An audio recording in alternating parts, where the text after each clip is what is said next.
Bernard Izzy, unbelievable person. I mean, we've had a family problem that happened earlier in the season, and I gave him one shout. I'd never met the dude in my life, and he answered. He called 3 people. He made something happen, and my family member just got, into something that he helped us do that we probably would have never gotten into. Unbelievable person. I think there should be shout out when good people do good things. So shout out to Coach.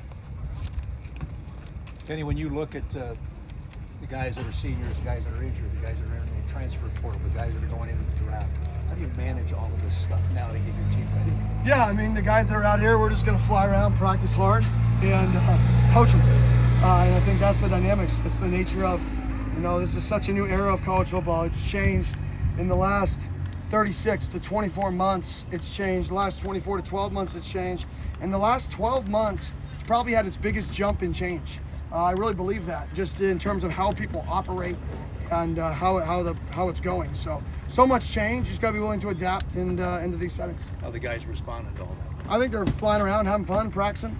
You guys are out here. You guys see, it doesn't look like they're forced to be out here. It looks like they're flying around, getting better. Are you glad to have the Michigan stuff kind of behind you now and move forward? Well, I mean, it's a great, like I said, this profession is absolutely wild. And it's just a wild profession. It's a wild industry right now.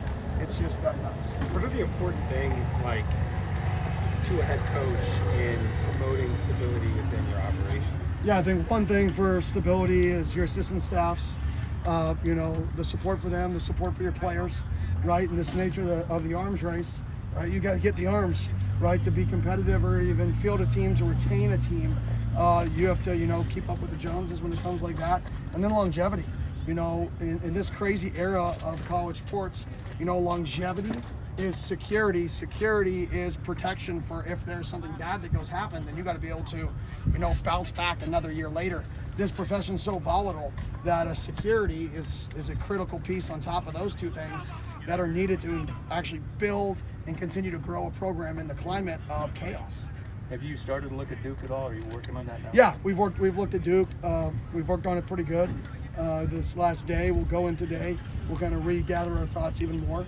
And they're a good football team. I mean, you don't win one of the Power 4 conferences on accident.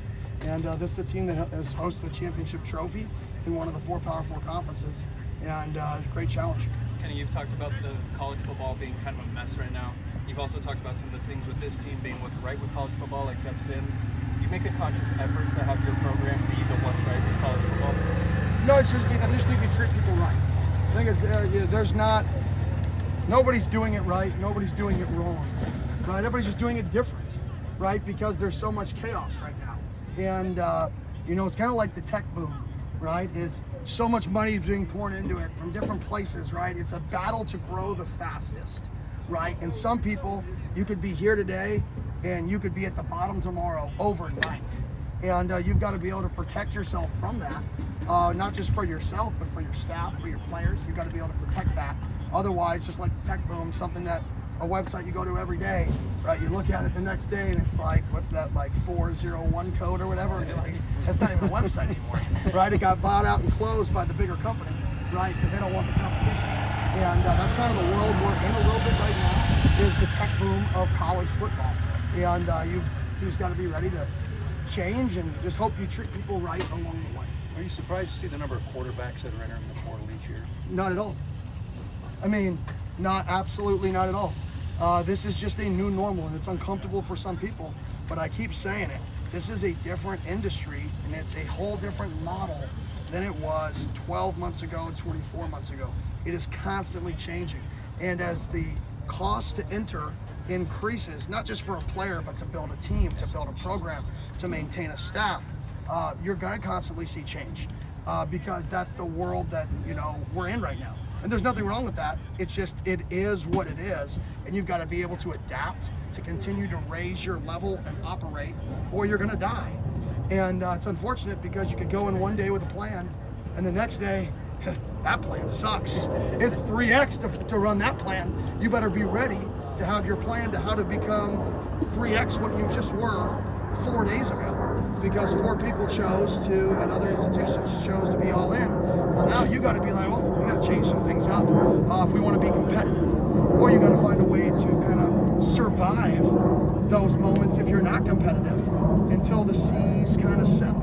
And that's the challenge right now, is you're in that balance of trying to succeed, while also if you fall behind, are you still going to be coaching, or are you not going to be coaching at that time, because this industry is wild and you go from shit house to castle overnight. And that's the other aspect of this whole industry that just makes it very interesting. What do you think the cost is right now to be competitive? I don't want to get into numbers, but a crap ton. Will you be seeking a quarterback in the portal? 100%. What are the traits that you're kind of looking for on them? Guys that are smart, guys that are tough, guys that take care of the football, and guys that are about the team. Smart, tough, the ball, the team. You say that young guys have just adapted and getting extra snaps, get ready for this game. Yeah, they've gotten a ton of reps, and you can't replace reps. It's one thing you can't replace. Now our practice has been shorter because of our amount of people we have out here, so they're still getting the same amount of reps they would get in the spring ball. It's just we don't have the layers of it. But they've been awesome to watch fly around. What's your gauge on competition-wise of younger freshmen or redshirt freshman quarterbacks competing with the quarterbacks? Best players don't play. Yeah, best players don't play. I think we've proven that with the quarterback position in the past is the best players don't play. Coach, I don't know if you've seen all the uproar on Twitter from fans about the panic and idea of losing a coach like you in just 3 short years.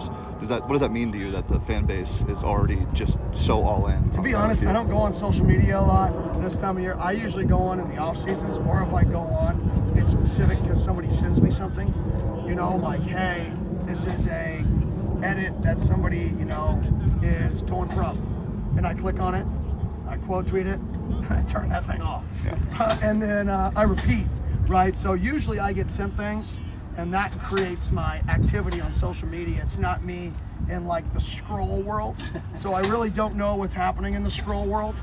I'm more in the, get sent something, I'm like, oh, all right, I need to comment on that thing. Like, that's pretty cool, right? And sometimes I get fun things from my friends. I comment on that, right? But I'm not, it's like a layering of social media. It's like a filtration system of friends and family for social. So I couldn't tell you, but yeah, you can see the city's bought in. The city loves what this program is doing right now. Sold out crowds, unbelievable environments, talked about all the time. I do listen to sports radio because I've been doing it since I was 8 in the city, maybe 7, right? And we used to drive by the Fish House. You guys remember on the 51, right on the west side? I remember that's when I was 10 minutes from home. I remember with my dad, I'd be like, oh, we're 10 minutes from home now. I saw the Fish House right after a game, a baseball or a Suns game. And yeah, so that is pretty cool to see a city as excited as they are. Well, I can tell you there is panic from someone that works on social media.